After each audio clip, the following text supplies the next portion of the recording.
All right, and so now it is time to introduce our speaker, Spark, who is on Zoom. So after the introduction, for those sitting here, if you want to turn around to see her, we will do so. I'm excited to introduce our speaker, Harmony Lovejoy. Her topic is My Spiritual Awakening and Psychic Development. Harmony will give us a glimpse into her spiritual awakening, which occurred in 2012, when she went from depression to Kundalini activation.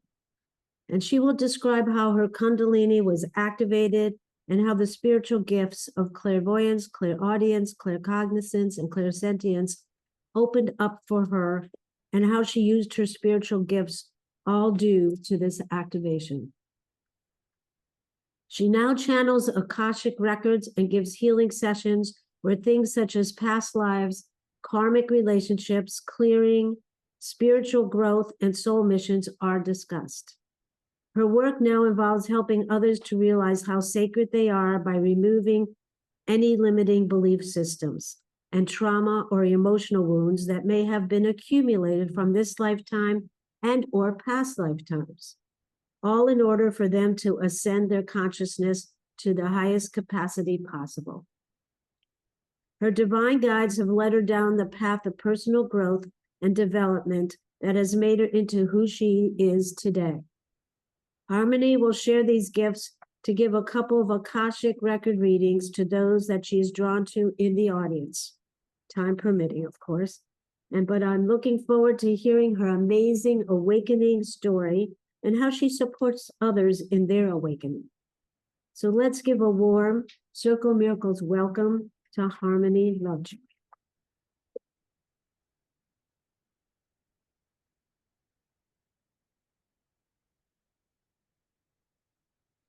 Okay. All right. So do I just begin then? I've never done this before. Let me see if I can put it on gallery view. There. That makes me feel a little bit less on display. Okay, I can't really see anybody in the audience, but I can see everybody on the Zoom. So welcome for being here. And thank you for the recap of what I'm actually going to be speaking about. I'm a little nervous. I've never done this before. I've never told my spiritual journey like this. So just bear with me. Thank you so much. I really appreciate being able to see everybody. Okay. So yeah, my journey started before 2012, but in 2012, I feel like I should focus on that. Prior to it was I had certain abilities that I might get into, but it really opened up. I was only really doing tarot readings at the time prior to 2012.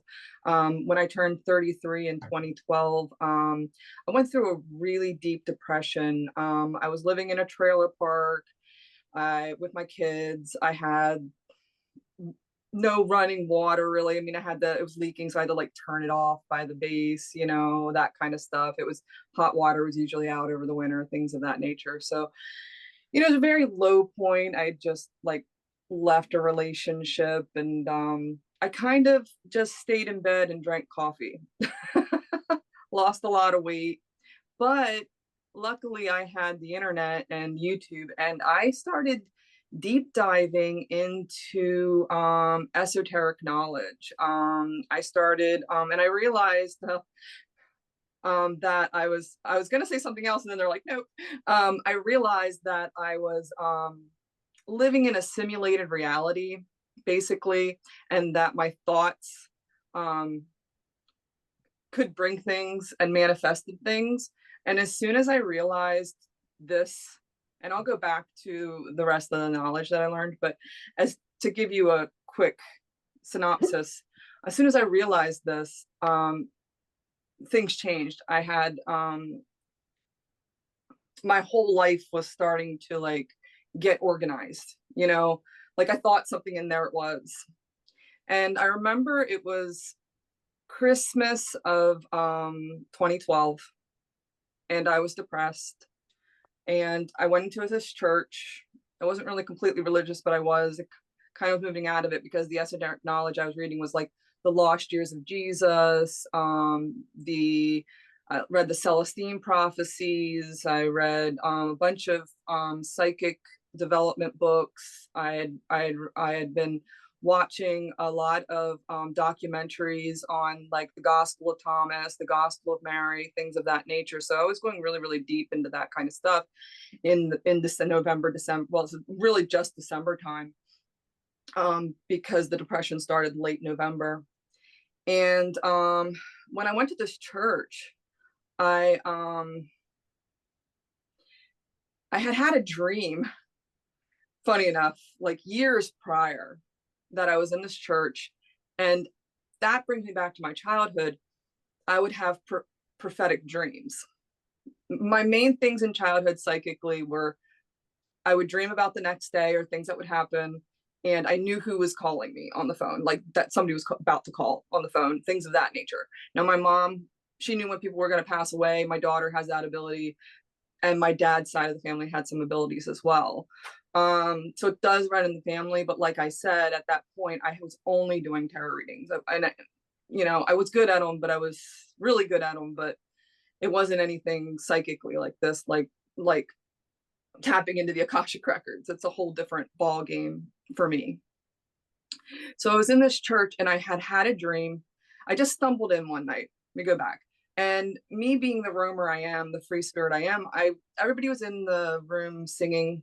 I could hear them singing. I came in after everything had started. I went into this library that was beside the stage, and I looked in and I saw this balcony. And in this dream, I remember being in a church with a balcony and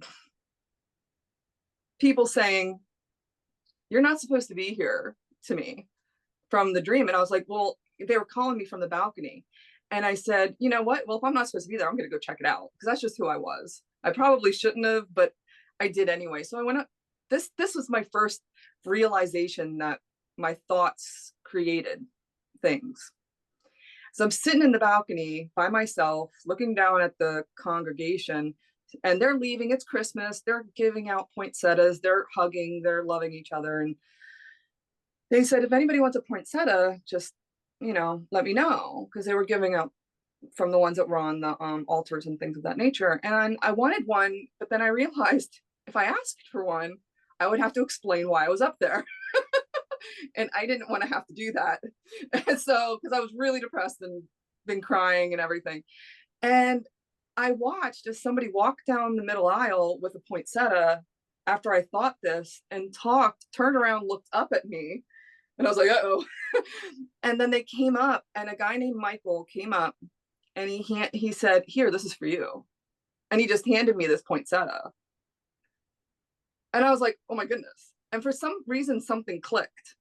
And I'm like, did I manifest that? I didn't even know about manifesting at the time. I hadn't even dipped into manifesting. All I knew was the esoteric knowledge I got, the gospels, and the simulated reality. And all of a sudden it clicked in me. And then all of a sudden I started living my life like this, that everything could come to me. Like the one time I was at the grocery store, and I said, this guy's going to put my cart away. Now, I don't know if I thought it or if my guides were telling me, but the guy goes to me, "Can I put the cart back for you?" And I was like, wow, this is pretty cool. Okay. And then I went home, and then the Kundalini awakening happened. I was laying in bed, and I was doing more research because it hadn't happened yet. I was doing more research. I was diving into something. I don't know at the time what it was, but probably along the same lines as I'm telling you. And I remember leaning over the side of my bed, and this pain shot up into my head back here. And it was so excruciating. It was like somebody like dug I say an ice pick or something in the back of my head. I never felt it before. I never felt it again. That was it. But after that, things started to like really unravel or come together, because I was happy. Like for the first time in months, I was ecstatically happy. And I was, wow, like everything's being taken care of. I don't have to worry about anything, and I stayed that way for weeks, looped up, like running around, skipping. like happier than I've ever been since my childhood, really. Obviously my kids didn't know, my daughter was probably 15 at 16 at the time, and my other one was like 5. And she had a basketball game to go to, and things kind of changed for me after that. And I don't want to really get into it because there's a high and then there was a low. And I don't know what happened there, but it kind of, I don't know if you've heard it before. I've heard of people talking about it with the Kundalini activation. It goes up, but if you don't have the training, I didn't have the training. I wasn't a monk. Didn't meditate. I didn't know anything about chakras, really. I mean, surprise, surprise, even though I was doing all this research, I really didn't know even the basics at that time, which was unfortunate, because when your mind manifests at a rapid pace, you have to be careful what you think about, what you do, where you go, those kind of things for me. And anything that is kind of could be negative could be taken and turned into this. So I would say to anybody who wants to develop this and activate their Kundalini awakening, this is just from my experience. Have that training, have that background, make sure that your mind, you don't have any kind of negative thoughts and ruminating thoughts. And this is just a tidbit that's coming in from spirit. So and I've heard other people say it before, make sure you have that. But this was spontaneous. There was nothing I could do. But after that, I did go, they want me to tell you, there's certain parts of this that I'm just going to get into it. If they tell me to tell you, I'm going to tell you.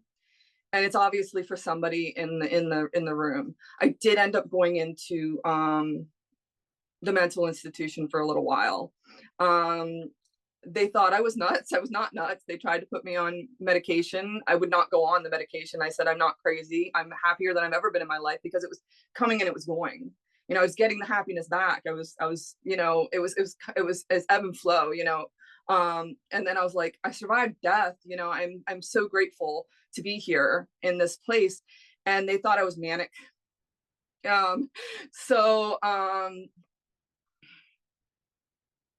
But I started hearing voices. So obviously when you start hearing voices, some people think you're schizophrenic, and they thought I was schizophrenic, and I was not. I healed everything I needed to heal to get the balance that I needed to get, because I went even deeper in researching. I did affirmations every day, all day long, to get my mind right.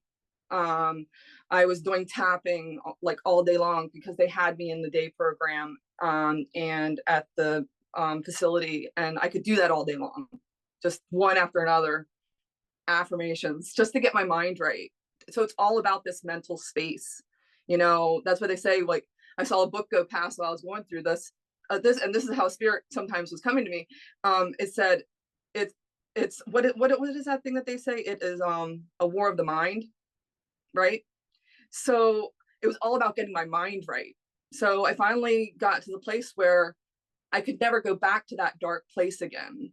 They couldn't even trick me into it if they wanted to, because I didn't believe in all that negativity anymore. And that was part of the process, I believe, of the Kundalini as well, because if there's darkness and you believe in it, you can manifest it. Well, we don't want that, right? We want you to just to know what it is and be like, no, I'm over here and this is what I believe in. And your faith is so strong over here that you're not ever going to dip back into the darkness again. And that's what it was. I was high and then I was low, and then I was high and then I was low, and then suddenly the lows weren't as low and the highs were still as high, and I'm just like moving towards this, this balance area. And that took years. That's why I stayed behind closed doors for such a long time, because it's 2025 now. That was 2012. So it took a very long time for me to be able to maintain it and not to be afraid of anything that comes my way. I've had so many experiences now that I'm just like, nothing really bothers me about any kind of darkness or anything. I'm not worried about anything because I have so much faith, So let's see where they want to go from here.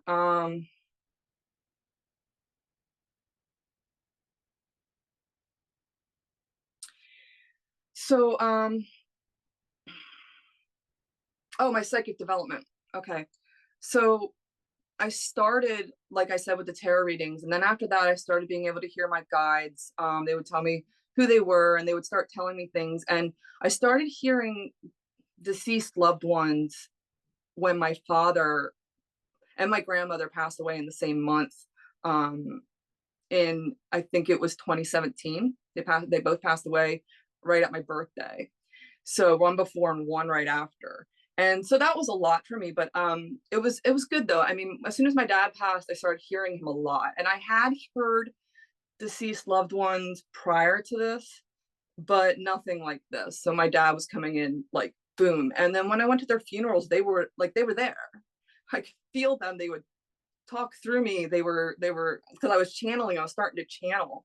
And when I started to channel, it was right before my dad had passed, actually. And with the channeling process for me, it took a long time for me to be able to speak fluently as I'm channeling without passing out or fainting, because of the energies were so different and I wasn't attuned to them and I didn't understand them. And it was too much for me. And so now when I channel, that doesn't happen. So a lot of that time was also doing that. That was up at, I don't know if any of you have heard of the Amethyst Retreat Center up in Duncannon. It's another spiritual center. When I was living on the property, this was the year right before my dad died. I found out that he died while I lived there. I only lived there for 1 year, but they used to do a lot of esoteric work with Alice Bailey. I think of the Bailey books. I don't really know them very well, but they were into their teachings, and they wanted it to be an ashram up there, and they channeled the ascended masters and guides and things of that nature. And that's where I started channeling. I guess I tapped into her energy in the bedroom where she had passed away, and she had opened up this portal for channeling, and I started channeling in that very room. And ever since then, I've been channeling, able to channel energies. And I know when they're here, and usually almost always in my appointments, they're here. And everything I have is just put aside. I'm not even me anymore, really. Like, I'm happier if I'm going through something at home. That's not even bothering me. I can't even feel that energy anymore. And then when I walk out of my office, though, I go back to my reality because I still have learning to do. I still have healing to do. I still have growth to do. So I started doing channeling and the Akashic records. I didn't know that's what I was doing at first, but when I was up there at the lodge where I was living on that property, I got attuned to that book that has the Akashic records. There's like a prayer, and I got attuned to it, and all of a sudden I could just do it, and I was like, oh. And I had friends up there, and we were going through. I had my spirit guides really telling me what they wanted me to do for others. They say, okay, we're going to do this activation for them. I even had someone, I made this oil, and when I anointed him with this oil, because they made it with me, he said he saw someone, an angelic being over here. So everything that I do, I don't accredit it to anything that I do. It's to them, to my guides, to those who are helping me to help heal. Because I remember I laid in bed one night, and I said, I want to help humanity. I want to help those who are suffering, because I suffered, and it's horrible. So everything I do is to help alleviate the suffering and the pain that's unneeded. That's not a learning lesson, like, or help them through their process. Like, a lot of times when I do my readings, we'll go back and say, okay, this is what you need to heal from. And once you heal from that, your life's going to change, because you no longer need to deal with the same kind of emotions and everything that you're having because of it, because you're learning the lesson. And it's all about being the observer and being able to see that which you're healing from. For me, I know you can heal some things without looking at it first, and I try to do that, but sometimes there's soul lessons and karmic lessons, and it's like, okay, let's look at this, and then once we look at it, we move past it and we heal. I know that was kind of sporadic and all over the place. I hope this made a lot of sense. I don't know how much time I have to go through anything else, or if there's any questions or anything.